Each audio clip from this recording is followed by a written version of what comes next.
Well before the creation of YouTube, obscure videos would capture the imaginations of millions around the internet, whether it was outtake footage like the Winnebago Man, I'm reading.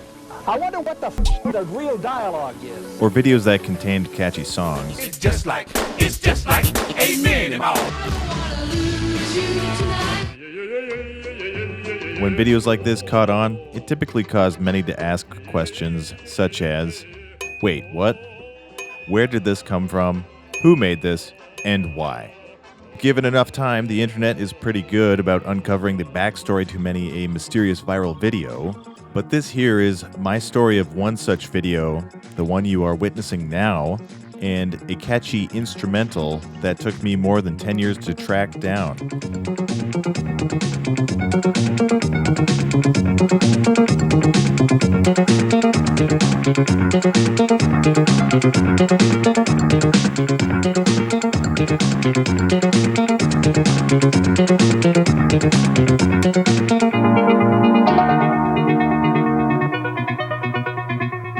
So this is the clip. It's only about a minute long, but I spent countless hours trying to figure out the source for the music accompanying the video. This is the mystery of the Dirty Cowboy.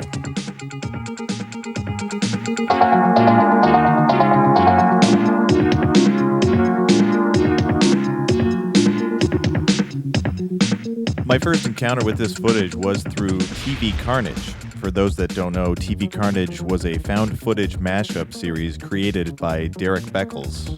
The fourth volume of TV Carnage was a DVD entitled Casual Fridays. A short section of this DVD juxtaposed footage from a country line dancing program, a blind dating TV show, and this mysterious cowboy dancing to an amazingly catchy lo-fi disco track. I was mildly obsessed with this music for a period of time. Having an appreciation for any and all obscure musical oddities, I just needed to figure this out. At the time, I figured a couple internet searches would turn up the information I was looking for, but it eluded me for so long. The clip became viral in its own way, but it was certainly the music that seemed to catch the attention of most of the commenters, so I knew I wasn't alone. Sadly, nobody that commented knew where the footage or music came from. Years would pass without any new information. In 2009, a YouTuber named Barnaby Frederick even created a shot-for-shot remake of the clip, adding to the overall mystique. During this time, I'd done plenty of searching, asking music forums on the internet. I came up with nothing. Then in 2011, I attended a live TV Carnage event that Derek Beckles appeared at to promote TV Carnage Volume 6, Let's Work It Out. I had a chance to meet Beckles and directly asked him about the source of this music, but somehow he avoided the question. In addition, to help further promote Volume 6, TV Carnage and DJ Teen Wolf collaborated on the Let's Work It Out mixtape. The mixtape contained remixed samples of the Dirty Cowboy music, which muddied the waters a little bit. At least one comment on Reddit suggested that DJ Teen Wolf created the music himself, which is obviously not the case. After all of this, I was still nowhere closer to figuring out the source of this footage or the music. The trail went dead yet again, and I eventually gave up the search.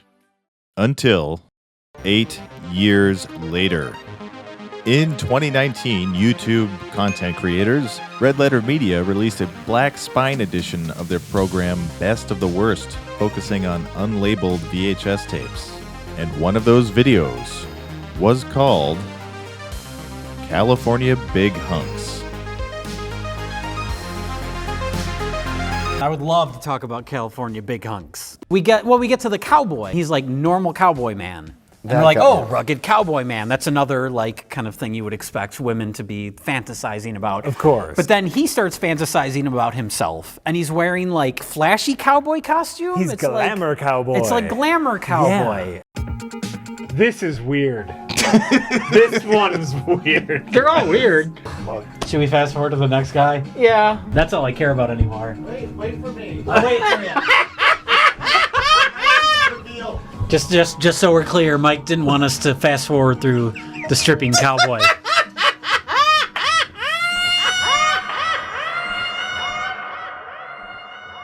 And with that, I had not just a clue, but the full title of the original tape. An easy internet search led me to discover the company behind the production. Enter new and unique videos and Crystal Pyramid Productions. Not only did I find the behind-the-scenes making of the California Big Hunks video on YouTube, but discovered that they had a fully active website. This is Mark Schultz and Patty Mooney.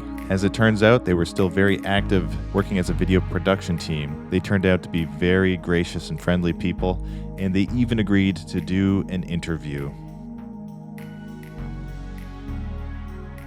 Here's Dancing Dave. Let me just read it first. Dancing Dave, a macho cowboy who turns city slicker right before your eyes.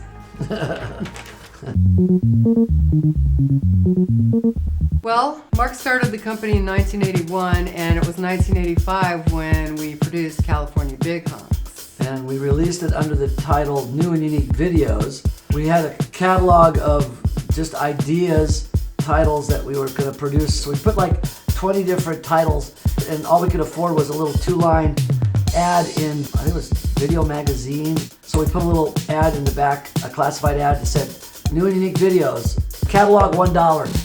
So we didn't realize that people would be sending us checks made out to New and Unique Videos. So we went ahead and started a company called New and Unique Videos, registered it, and then we were able to cash the checks and set up an account. And that's how New and Unique Videos became our distribution company. And eventually, like Soaring in a Sailplane, the Massage for Relaxation in 1985, Common Sense Self-Defense for Women in 1985. The Great Mountain Biking Video. Eventually in 87. California Big Hunks was the one that, and then we had found distributors that were interested in distributing it, like Bijou Video out of Chicago. Later 80s, they were happy to sell that show, and they made a lot of sales, and they give us royalties on that. That was after we got hip to the fact that gay guys were enjoying the video. Yeah, at first a lot of women were buying it, like bachelorette parties, and guys would say they're buying it for their wives, and we were, wondering. At that point, we decided to go ahead and start advertising not just in Playgirl, but into some of the gay papers and magazines, and that helped out a lot too. We have to give credit to a friend of ours that we met named Dixie Louth. She was the manager of the California Big Hunks. She had like a staple of guys that would do strip clubs. This is kind of before Chippendales even. Yeah, we were the first male erotic strip tease video out there. They just stripped down to little T-strings, so there was no frontal nudity, but it was very sexy, very fun. So Dixie had these guys. I said, look, each of these guys has got different shticks they do. 6 guys, 10 minutes each. We could do an hour-long video. And I said, let's make it a fantasy thing. Dave, the cowboy, we had decided to have him do a cowboy fantasy. It was a person's barn out in Descanso, California. They had a horse, so he could ride up on a horse. And then we ushered him in there, he put his costume on and did his thing, which is, of course, you've all seen and know and love now.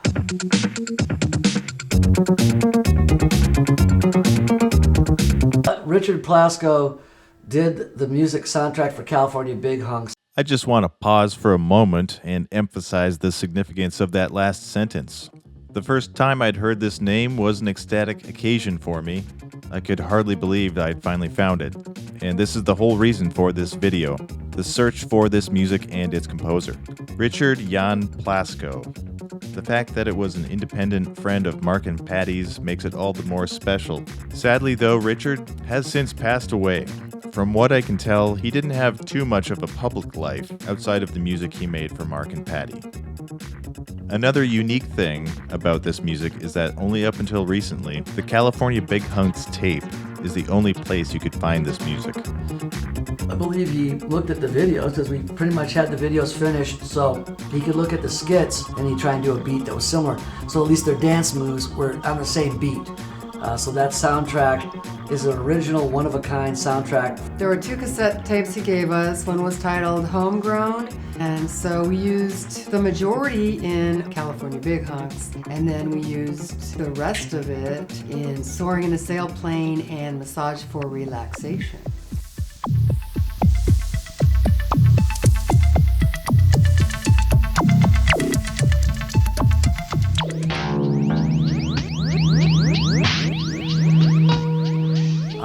And in some ways, you could say it's kind of cheesy, but it is. But it worked, and it was what we could afford, I think, in those days. Everything was done on the inexpensive because we didn't have much of a budget, so paid him a couple $1,000s, and I think we also gave him a small percentage of the proceeds for helping us get the music in there. And then, of course, we edited the music in. Pat's voice over introducing each of the guys, and now, Donnie, or what did you do? And now, Dave. Maybe not quite that sexy, a little bit, but it's there. And now, Dave.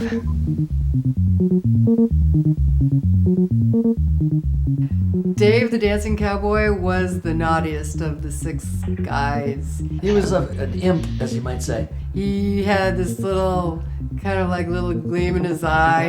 He had all the girls twisted in a knot.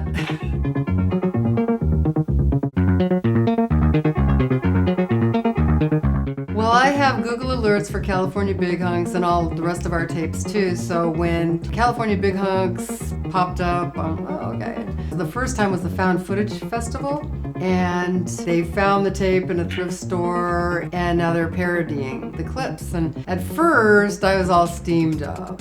Where's our cut of the action? Because at that point we were selling clips, around $1,000 a clip for TV shows like Jay Leno's Tonight Show.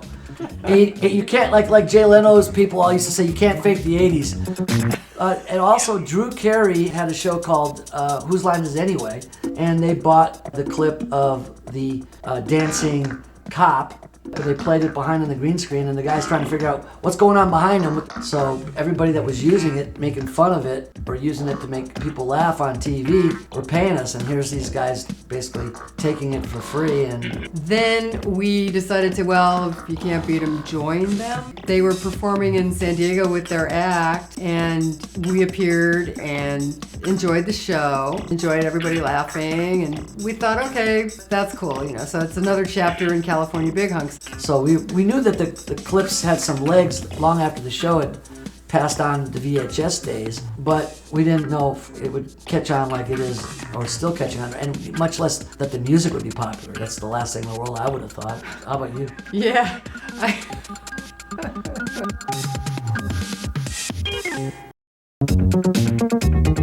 Due to the renewed interest in this music, while I was working on this documentary, Patty and Mark decided to upload the soundtrack to California Big Hunks to their Bandcamp page. And shortly thereafter, a record label in Berlin had reached out to Mark and Patty to press a 12-inch single featuring this enigmatic track.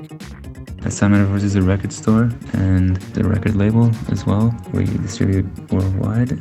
We are party promoters. First and foremost, I think of myself as a DJ. I think I discovered it, I think it was a Facebook group, the video and the music. The main thing that struck me was that I couldn't really tell if it was a contemporary production or if it was older stuff. To me, it really sounded like something that could be produced today, actually. For me, that's something that's really kind of a big deal because there's something about the sound of things that are produced before MIDI was invented or brought into mainstream producing techniques. I feel like there's always something really special about the sound, and this one really kind of confused me, and that got me super interested. It's just good music. It's relevant music, it's unique, it has a story to it. I feel like all of this makes it special music. So to put that out on our label felt like, not only the right thing to do, but also quite an honor. I mean, it's really interesting material. Patty and Mark were super cool, and they were very, very chill. Really glad that they're the gatekeepers of this music. I wish Richard was still alive, It kind of makes me sad that I can't get an idea of what Richard was like to kind of draw some kind of reference with the music. That would be really nice. I wish I could get to know him. I think for some people it really resonates. Some people just think it's kind of silly and goofy. But I think there's just something very mysterious about the melody and the production itself.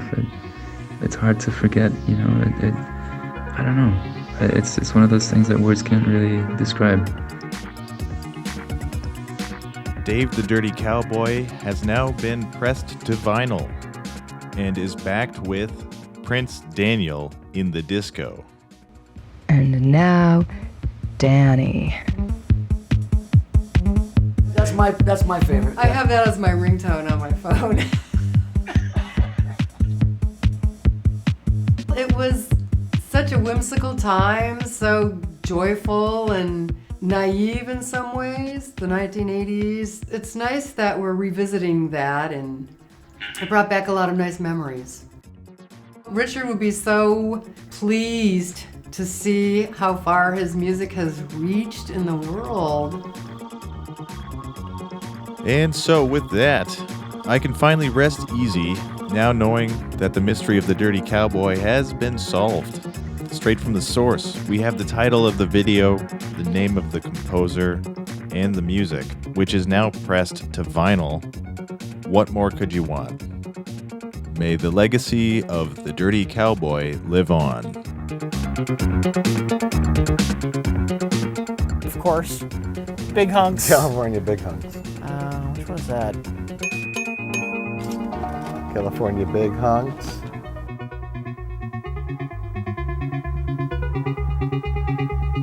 Thank you so much for watching.